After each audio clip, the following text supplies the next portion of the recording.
ദൈവത്തിന് സ്തുതി. പ്രഭാതകിരണത്തിലേക്ക് സ്നേഹവന്ദനം.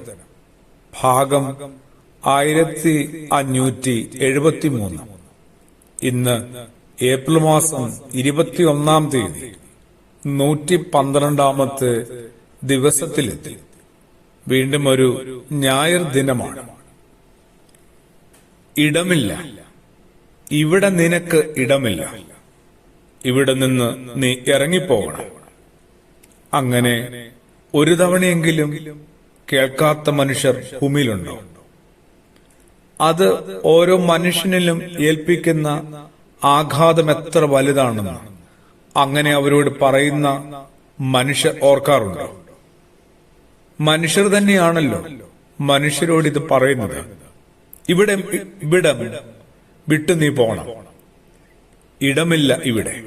അങ്ങനെയൊക്കെ മനുഷ്യർ തന്നെയാണ് പറയുന്നതെന്ന് ഓർക്കുമ്പോൾ സങ്കടം കൂടുന്നതും അത്ഭുതം വലുതാവുന്നതുമൊക്കെ. ഇവിടെ നിന്ന് മാറിത്തരണം, അല്ലെങ്കിൽ ഇറങ്ങിപ്പോയി ഇവിടെ നിന്ന്. അങ്ങനെ ഒരിക്കലെങ്കിലും ആരിൽ നിന്നെങ്കിലും കേൾക്കപ്പെടേണ്ടി വന്നിട്ടുണ്ട്. അതിന്റെ ഒരു ആഴത്തെക്കുറിച്ച് ഒന്ന് ധ്യാനിക്കാവോ? മുൻശുണ്ടിക്കാരനായ അപ്പൻ കുരുത്തക്കേട് കാണിക്കുന്ന മകനോട് ഒരു തവണയെങ്കിലും പറഞ്ഞിട്ടുണ്ടാവും, അല്ലേ? ഒരു മോശം വഴക്കിനൊടുവിൽ പുരുഷൻ തന്റെ സഖിയോട്, ഭാര്യയോട് പറഞ്ഞിട്ടുണ്ടാവും. അമ്മ മകന്റെ ഭാര്യയോട് പലതവണ ആവർത്തിച്ചിട്ടുണ്ടാവും. അങ്ങനെ വീടുകളില് ഒരു ദയയും അനുഭാവമില്ലാതെ ഉപയോഗിക്കുന്ന ഒരു വാക്കാണ് ഇടമില്ല എന്നത്. വികസനത്തിന്റെ പേരില് ഇടം നഷ്ടപ്പെട്ടു പോകുന്നവരുണ്ട്. തുടർ ജീവിതകാലം മുഴുവൻ സർക്കാർ ഓഫീസുകളിൽ കയറി ഇറങ്ങി നടക്കേണ്ടി വരുന്ന ഗതികേട്. ഇടം നഷ്ടപ്പെട്ടേക്കുമെന്ന രീതിയില് കടലാക്രമണം, മണ്ണിടിച്ചില്, വെള്ളപ്പൊക്കം, ഉരുൾപൊട്ടൽ, അങ്ങനെ ഒരുപാട് പ്രകൃതി ദുരന്തങ്ങളുടെ നിരന്തര ഭീഷണിയുടെ മുമ്പില് ഇങ്ങനെ വിറച്ചും വിറങ്ങലിച്ചും നിൽക്കേണ്ട മനുഷ്യരുമുണ്ട്. ഞാനും നിങ്ങളുമൊക്കെ ഏതു വിധത്തിലാണ്? മനുഷ്യർക്കൊക്കെ ഇടമുണ്ടെന്ന് ഉറപ്പിക്കുന്ന ഒരാളായിട്ടാണോ?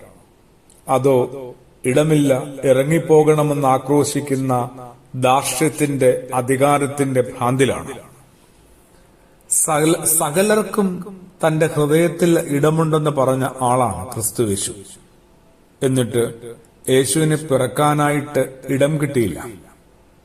എല്ലാവർക്കും എന്റെ ഹൃദയത്തിൽ ഇടമുണ്ടെന്ന്, എന്റെ പിതാവിന്റെ ഭവനത്തിൽ എല്ലാവർക്കും വാസസ്ഥലങ്ങളുണ്ടെന്ന് ആവർത്തിച്ച യേശു. ഇടമില്ല എന്ന് അനേകർ നമ്മളോട് ആക്രോശിക്കുമ്പോൾ അങ്ങനെ നമ്മളിലുണ്ടായ മുറിവുകൾക്കൊക്കെ സൗഖ്യമുണ്ടാവട്ടെ. ഇനി ആരോടും നമ്മള് ഇവിടം നിനക്ക് ഇടമില്ലാത്ത സ്ഥലമാണെന്നും ഇറങ്ങിപ്പോകണമെന്നും പറയാതിരിക്കാനായിട്ടും ക്രിസ്തുയേശു നമ്മളെ ശീലിപ്പിക്കട്ടെ. പ്രാർത്ഥനയോടുകൂടി ആമേൻ.